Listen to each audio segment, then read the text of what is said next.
Well, hello there, wonderful mother truckers, you, and welcome to another video. Apologies for a bit of a delay over the last 3 days. G had some time off, so we had the bank holiday weekend to do family things. But we're back now, not doing family things. Back, holding everything scrutiny, having those discussions and conversations, playing devil's advocate, doing whatever we need to do to spark conversation and to show outrage, upset and anger the way that we are being treated in this country. And for some of my American viewers and my Canadian viewers and that, keeping you in touch of what's going on here in the Soviet Republic of UK. That's how it feels. Any case, so this has just broke. So I thought I'd get out here and sort of get on and say it. Perfect thing to sort of come back to, because it just shows you the level of contempt Keir Starmer and the rest of the Labour government have for us who live in this country. So here we go. Row as Labour exempts Indian workers from national insurance in a trade deal. Yeah, it's real. It's reality. It's happening. So tax cut. This is from Guido Fawkes, of course, the excellent investigator who brings all these things to the fore, and I usually one of my go-tos for information. So, tax cut for Indian workers causes outrage. I wonder why. Get ready, so you're going to see the kind of outrage that you're going to feel after this. The Indian government says in a release, in an unprecedented achievement, India has secured an exemption for Indian workers who temporarily in the UK and their employers from paying social security contributions in the UK for a period of 3 years under the Double Contribution Convention. This will make Indian service providers significantly more competitive in the UK. We'll come back to it. Let's finish with the thing. Early details appear to confirm that the new Double Contribution Convention means India workers here temporarily won't pay any national insurance contributions for 3 years. That also applies to British workers in India. Yeah, as it says there, quite the giveaway. Voters may wish to compare with Reeves' NIC hike or National Insurance Contribution hike. Shadow Business Secretary Andrew Griffith attacks the move. Desperate for a positive headline, Keir Starmer has just signed a deal which exempts Indian workers transferred to the UK from paying national insurance, after increasing it for British workers. Every time Keir Starmer negotiates, Britain loses. Details are still to come out in full. There could be a major row here. I wonder why. Robert Jenrick has come out and said Starmer has hiked national insurance on Brits while giving exemption to Indian migrants. Britain workers come last in Starmer's Britain. Kemi's out against it too. So what does this mean for us? Well, as I just explained to Mrs. G, it means that Mrs. G is now very expensive for her employer, whereas Mr. Gupta, coming from India for 3 years, costs, well, nothing. So that means you are going to find lots of British workers being sacked, got rid of, replaced with cheaper Indian labour.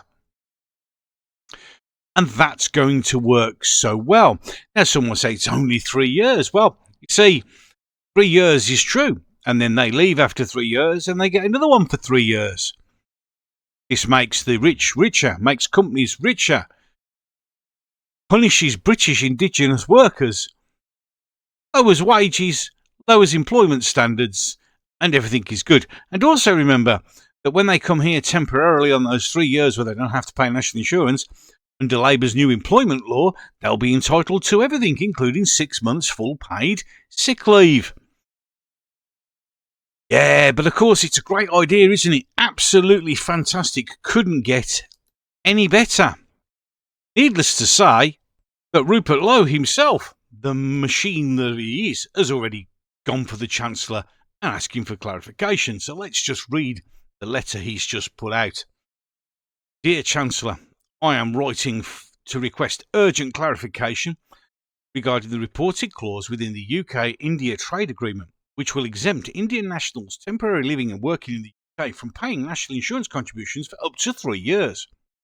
It raises serious questions about fairness, transparency and fiscal responsibility. At a time when British workers and businesses are faced increased national insurance contributions and mounting tax burdens due to your decisions, it's astonishing that the government would agree to exempt foreign nationals from paying their fair share. These exemptions appear to meet key demands from Delhi, yet remain unclear what meaningful benefit the average UK taxpayer receives in return. This policy risks creating a two-tier system in which British citizens and long-term residents are expected to pay more, while temporary foreign workers are handed special treatment. Why?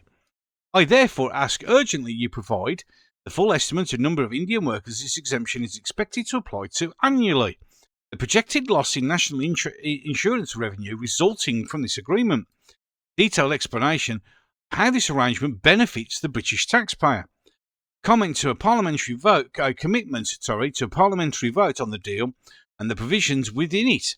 I urge you to explain the rationale behind this bizarre decision. Yours sincerely, Rupert Lowe, MP. Well, let's just go back over that. So, basically what's going to happen is you or I who work hard and pay our taxes to this government are not only now paying for a war in a foreign country that we were never asked to get involved with in the first place, we are paying to house thousands of immigrants, which increases on a daily basis, in hotels and in houses, and they're on our social security benefits and gaming them as well without paying into the system. We are now, and also don't forget we're paying billions to Africa for their green projects, even though they're for solar panels, but we're now discussing plans to block out the sun. Not only are we spending all these billions abroad and housing illegals that have come here, now we're encouraging actual migrants to come over here for 3 years, work, do whatever they want. The employers get rich because they ain't going to pay national insurance contributions. They get rich because they haven't going to pay national insurance contributions. And I guarantee you that they will still get the NHS and free dental and all that sort of stuff. They'll get all access to that as well, because that isn't clarified. You know it means that. Legals get it, so why won't they? And you and I work and work and work to pay so everybody else can benefit. Oh, and also remember that it'll mean that companies will collapse under the British taxation system right before Indians to take over because they won't have to pay it.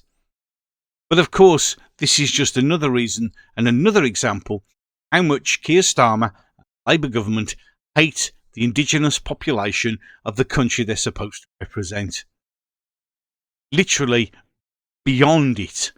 You will see British workers being sacked, got rid of, so Indian workers can come because they're cheaper. Literally, if they can't replace the population by allowing them to float over here in a dinghy, they're actually going to welcome them in to take your jobs because they're cheaper. Dear Donald Trump, please get the asylum system up and running for us UK residents, because a lot of us would like to leave right now. So, 2 videos coming up at the end of this one. One will be the last one I uploaded, the other one will be the one that YouTube with his mighty algorithm picked you, and it's called The Chosen One. You can like, you can share. If you agree with what I'm saying, you can hit that subscribe button. Come and join our little community where we all are here to support each other and try and get through these difficult. You hit the subscribe button. Don't forget to ring that magic bell. That will allow you to get notifications that I've done another video. If you want to help the channel in any other way, the links are down below.